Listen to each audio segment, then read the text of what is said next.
কি গো, টাইটেল আর থাম্বনেল দেখে ভাবছো তো যে মাংসের আবার আচার হয় নাকি? হয় হয়, বুঝলে, সবই হয়। আর শুধু যে হয় তা কিন্তু নয়, বরং এতটাই ভালো হয় যে একবার খেলে বারবার খেতে মন চাইবে। আর এটা বানিয়ে কাঁচের জারে ভরে রেখে দিলে 6 মাস পর্যন্ত ভালো থাকে, তাও আবার ফ্রিজ ছাড়াই। তো হ্যালো এভরিওয়ান, আমি রিমা। আমার নতুন একটা ভিডিওতে তোমাদের সবাইকে জানাই অনেক ওয়েলকাম। তাহলে চলো আর দেরি না করে আজকের আমাদের রেসিপি মাংসের আচার বানানো শুরু করা যাক। তো মাংসের আচার বানাতে আমাদের প্রথমেই লাগবে চিকেন। তার জন্য এখানে আমি নিয়েছি 250 গ্রাম বোনলেস চিকেন। চিকেনটা খুব ভালো করে ধুয়ে আমি এরকম ছোটো ছোটো চৌকো করে কেটে নিয়েছি। এবার পালা এটাকে ম্যারিনেশনে। তার জন্য এখানে প্রথমে দিয়ে দিচ্ছি স্বাদ মতো লবণ, এছাড়াও দিচ্ছি 1/2 চামচ হলুদ গুঁড়ো। এবার এই মাংসটাকে নুডলসের সাথে খুব ভালো করে মাখিয়ে নেব। এখন এই ম্যারিনেটেড চিকেনটা রেস্টে রেখে দেবো 1/2 ঘন্টার জন্য। ততক্ষণে আমরা আচারের জন্য একটা ভাজা মশলা রেডি করব। তার জন্য প্রথমে নিচ্ছি 1 চামচ গোটা জিরে, 1 চামচ গোটা ধনে, 1 চামচ মেথি, এছাড়াও দেব 6-7টার মতো গোটা এলাচ, 8-10টার মতো লবঙ্গ, 2 টুকরো দারচিনি, আর সব শেষে দেব 2টো তেজপাতা। এগুলোই হলো আমাদের মাংসের আচারের মেন মশলা।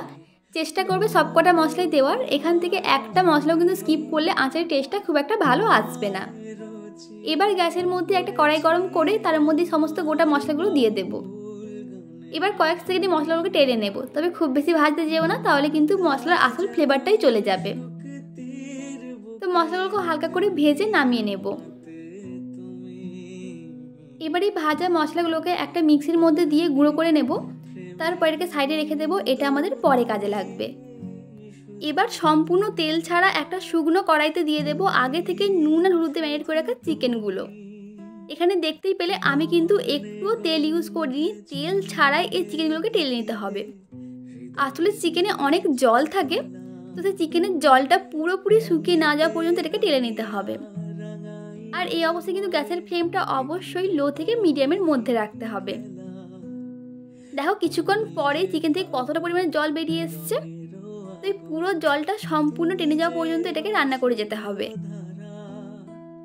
প্রায় 10 মিনিট পর চিকেন থেকে সম্পূর্ণ জলটা শুকিয়ে গেছে।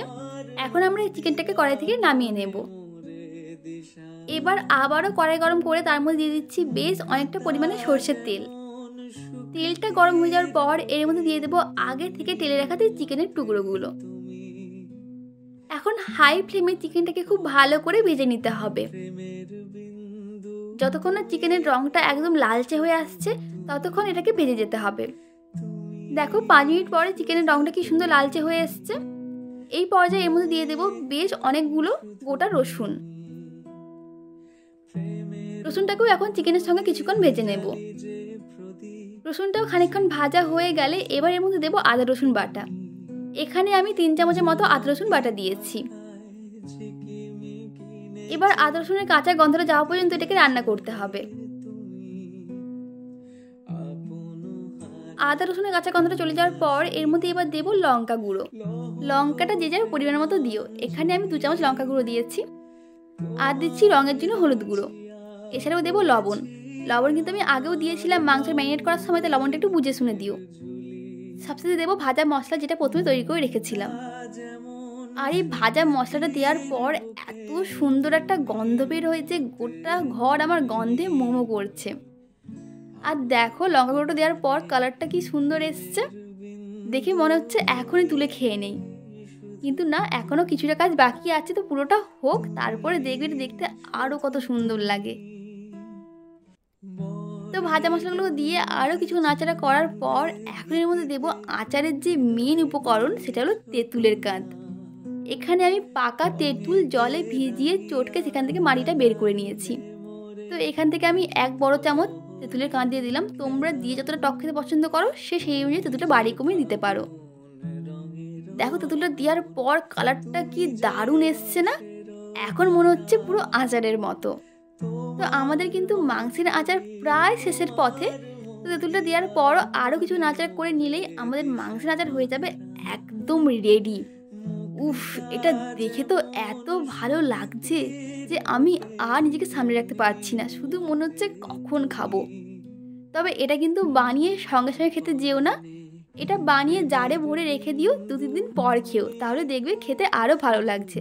সঙ্গে, সঙ্গে খেলে কিন্তু টেস্টটা অতটাও ভালো বুঝতে পারবে না। এরকম কাঁচের বয়ামে ভরে কিন্তু তোমরা ৬ মাস পর্যন্ত সংরক্ষণ করে রাখতে পারো ফ্রিজ ছাড়াই। আর যত দিন যাবে এই আচারের টেস্ট কিন্তু ধীরে, ধীরে তত বাড়তে থাকবে। তো ভিডিওটা কেমন লাগলো অবশ্যই কমেন্টে জানিও। ভালো লাগলে একটা লাইক করে দিও। টাটা।